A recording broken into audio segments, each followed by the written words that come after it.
இன்றைக்கி குடமிளகா வச்சு ஒரு ஃப்ரைட் ரைஸ் எப்படி பண்ணுறதுன்னு பார்க்கலாம். இந்த ரெசிபிக்கு இன்றைக்கி நான் 1 கப் பாஸ்மதி அரிசி எடுத்திருக்கேன். பாஸ்மதி அரிசி மட்டும் எப்போவும் நீங்கள் தண்ணியில் ஊற வச்சுட்டு அதுக்கப்புறமா சமைச்சிங்கன்னா நல்லா சாதம் உதிரி உதிரியாக வரும். ஸோ நம்ம இன்றைக்கி ஒரு அரை மணி நேரம் இந்த அரிசியை ஊற வச்சுட்டு அதுக்கப்புறமா சமைக்கலாம்.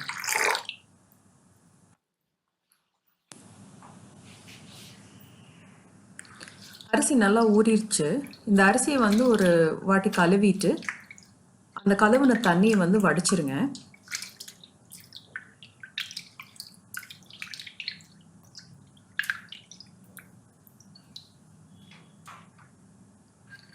கழுவி வடித்த அரிசியை நம்ம ஒரு குக்கரில் ஆட் பண்ணிக்கலாம்.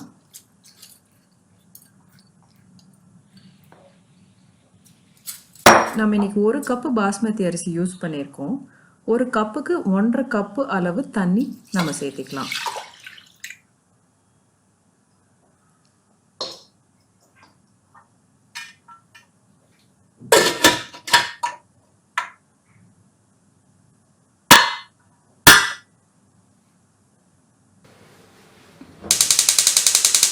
இப்போ குக்கரை அடுப்பில் வச்சு கரெக்டாக 2 விசில் வர மாதிரி வச்சு அணைச்சிருங்க. உங்களுக்கு சாதம் ரொம்ப ட்ரையாக வேணும் அப்படின்னா நீங்கள் 2 விசில் வச்சு ஆஃப் பண்ணதுக்கப்புறமா ஒரு 3 நிமிஷம் அப்படியே விட்டுருங்க. அதுக்கப்புறமா மேனுவலாக நீங்கள் ப்ரெஷரை ரிலீஸ் பண்ணி குக்கரை திறந்துடுங்க. ஸோ அப்போ உங்களுக்கு அரிசி நல்லா வெந்திருக்கும். ஆனால் ட்ரையாக சாதம் உங்களுக்கு ஃப்ரைட் ரைஸ்க்கு போலன்னு வரும். இப்போ பார்த்தீங்கன்னா சாதம் நல்லா வெந்திருக்கு. இமீடியட்டாக ஒரு பிளேட்டில் மாற்றிட்டு அதை ஆற வச்சிடலாம். உங்களுக்கு அவசரம் அப்படின்னா நீங்கள் ஃப்ரிட்ஜில் கூட வச்சு ஒரு அரை மணி நேரம் ஆற வச்சுக்கலாம்.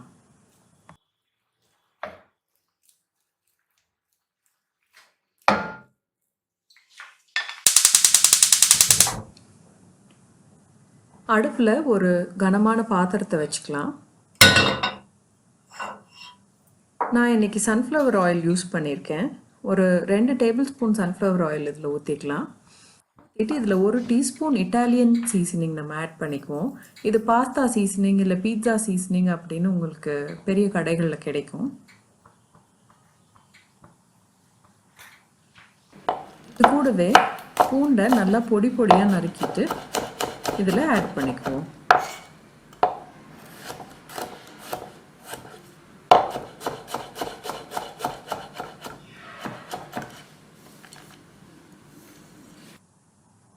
பொடியாக நறுக்கின பூண்டை நான் ஆட் பண்ணிட்டேன். இது ரொம்ப நேரம் வதக்கணும் அப்படின்னலாம் இல்லை. ஏன்னா இது கூட வேறு சாமானமும் போட்டு நம்ம வதக்க போகிறோம். சும்மா ஒரு 30 செகண்ட் இல்லை 1 நிமிஷம் வதக்கினா போதும்.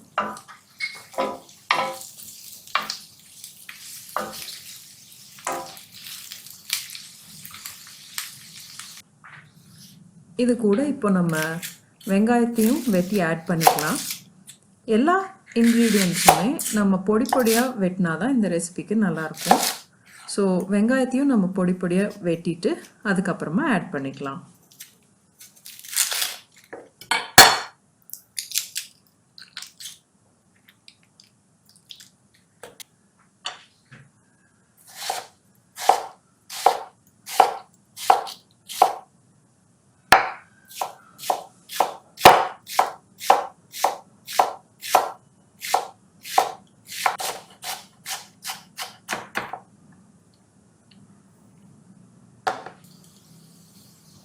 இப்போ நறுக்கி வச்ச வெங்காயத்தை நான் சேர்த்திட்டேன். இது கூடவே பச்சை மிளகாய் ஆட் பண்ணிக்கலாம். உங்களுக்கு காரம் ஜாஸ்தியாக வேணும் அப்படின்னா நீங்கள் பச்சை மிளகாய் ஜாஸ்தி சேர்த்திக்கலாம்.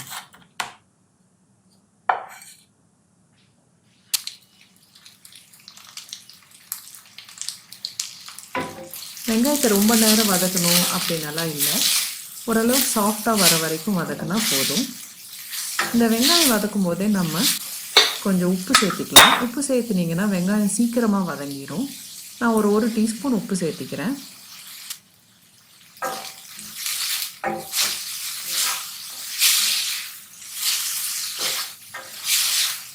இந்த வெங்காயம் நல்லா வதங்கிருச்சு.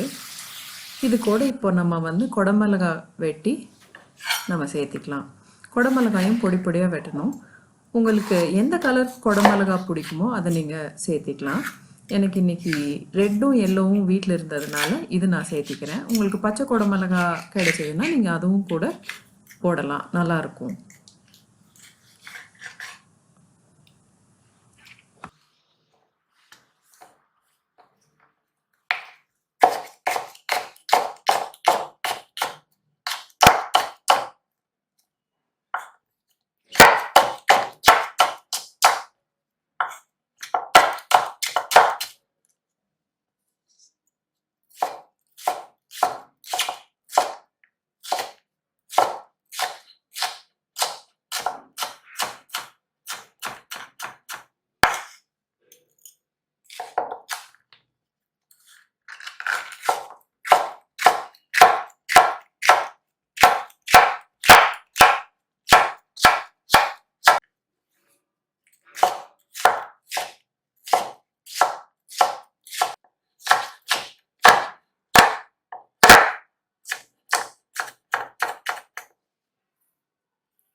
பொடியாக நறுக்கின குடமிளகாய் இப்போ நம்ம பேனில் ஆட் பண்ணிக்கலாம்.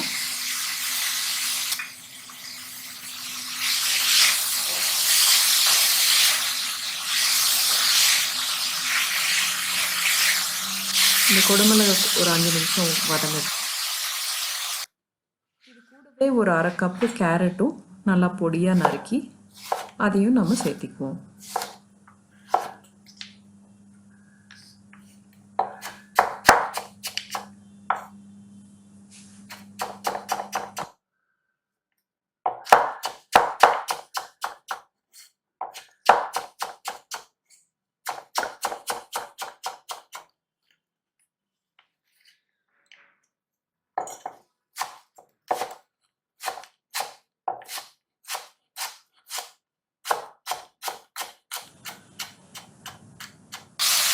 இப்போ நம்ம பொடியாக நறுக்கின கேரட்டை சேர்த்துக்கலாம்.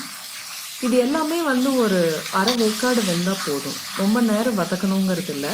ஒரு 7 to 8 நிமிஷம் வதக்குனீங்கன்னா இந்த வெஜிடபிள்ஸ் எல்லாமே வெந்துடும்.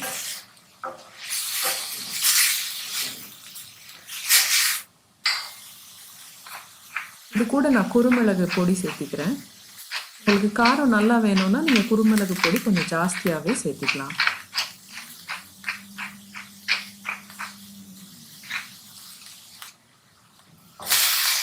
இது நல்லா ஒரு 6 to 7 நிமிஷம் நம்ம வதக்கலாம்.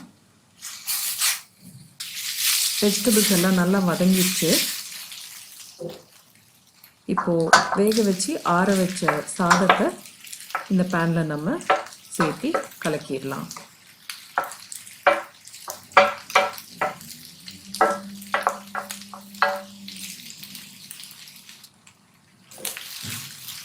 சாதத்தை நல்லா மிக்ஸ் பண்ணிடுங்க.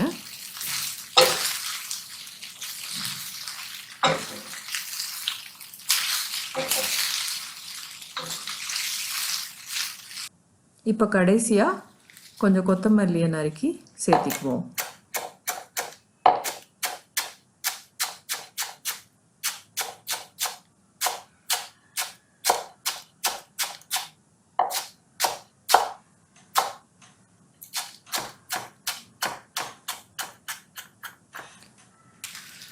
நறுக்கின கொத்தமல்லியை சேர்த்தி நல்லா மிக்ஸ் பண்ணிட்டோம்னா நம்மளுக்கு குடமிளகாய் சாதம் தயார்.